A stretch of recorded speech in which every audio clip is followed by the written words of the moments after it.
Easy है problem. देखो हाँ,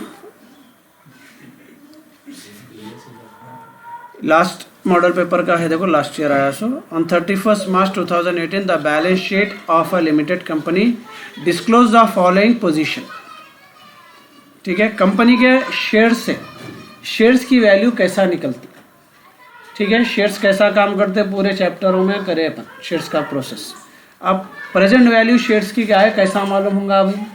ओके, कंपनी में भाई जो है अपन शेयर बेचे करे, प्रेजेंट वैल्यू कैसा मालूम होती है शेयर्स। आई बात समझ में।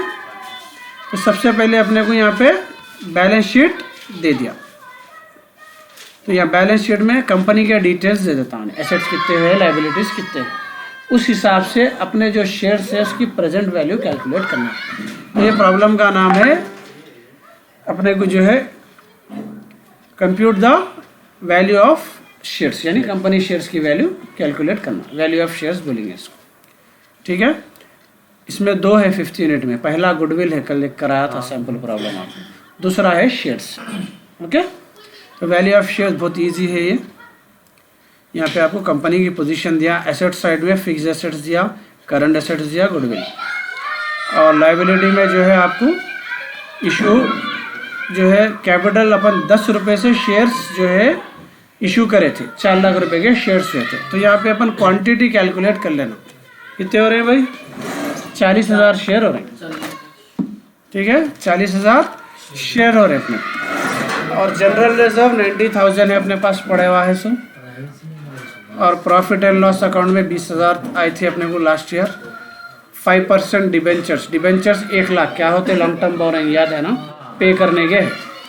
करंट लाइबिलिटीज, और अब जो पैसे पे करने के अपने। ठीक है, ये डिटेल दे दिया। On 31 March 2018 the fix assets were independently valued 7 lakh, यानी अपने जो 5 लाख के थे उन लोग बढ़ के कितने हो गए, 7 लाख। एंड गुडविल 70,000, और 40,000 का गुडविल कितना होगा। क्लियर है प्रॉब्लम।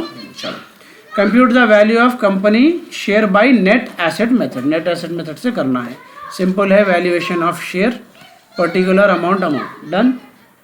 सबसे पहले एसेट्स ले लेंगे। एसेट्स में क्या क्या है अपने पास, सबसे पहले फिक्स एसेट है, प्रेजेंट वैल्यू लेंगे, कितनी है, 7 लाख।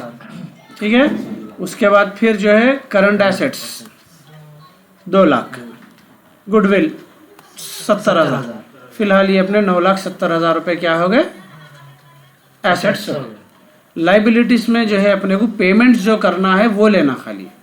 अब ये तो कैपिटल इशू करे सो है, रिजर्व भी पेमेंट करना नहीं है, प्रॉफिट एंड लॉस मालूम करे सो है, पेमेंट्स को से खाली डिबेंचर से लोन लिए सो, और करंट लाइबिलिटीज का बोला था साल के अंदर जो पेमेंट्स कर देना है, ये 2 ही पेमेंट्स है इसके अंदर अपने। तो ये दोनों पेमेंट्स इसके अंदर लाइबिलिटी में ले लेना। ठीक है, एसेट्स माइनस लाइबिलिटीज। तो आपको जो है जो भी वैल्यू आई इसको बोलेंगे net assets available to equity share holder.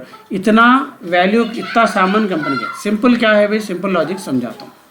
ठीक है, अब अपने को जो है बिजनेस के अंदर अपना पैसा कितना अपने को रिटर्न आ सकता, कैसा मालूम होता बोले तो, फिलहाल बिजनेस में आपके क्या क्या बचे हुआ। ठीक है, आपके बिजनेस में क्या क्या बचे हुआ है वो होता आपका एसेट। मेरी मशीनरी, फर्नीचर सब मिला के मेरे 10 लाख के बचे हुए हैं, और मार्केट में मैं 3 लाख रुपए बाकी। तो अब घर को क्या लेके जाऊंगा मैं, आधा समझ में वो कर रहा हूँ। एसेट्स में से जो पेमेंट्स करने का है वो पेमेंट्स देने का है। अगर मैं कंपनी बंद कर रहा हूँ एग्जाम्पल, तो मेरे को मालूम होना चाहिए कि मेरे को घर को क्या लेके जा सकता हूँ मैं। तो 10 लाख का तो सामान पड़े हुआ है मेरे पास कैलकुलेट करने के बाद में, और 3 लाख में लोगों का मार्केट में देना हूँ क्रेडिटर्स। तो उसमें से माइनस करूंगा तो जो रिमेनिंग 7 रहेगा उस पर मेरा हक रहेगा। तो वो रहेगा हक किसका है, कंपनी के शेयर होल्डर्स का रहेगा। उतना डाले ना कंपनी में पैसे, तो ये पैसे 7 लाख जो है 40,000 रुपये टोटल फिलहाल कंपनी में ता बचे हुआ है।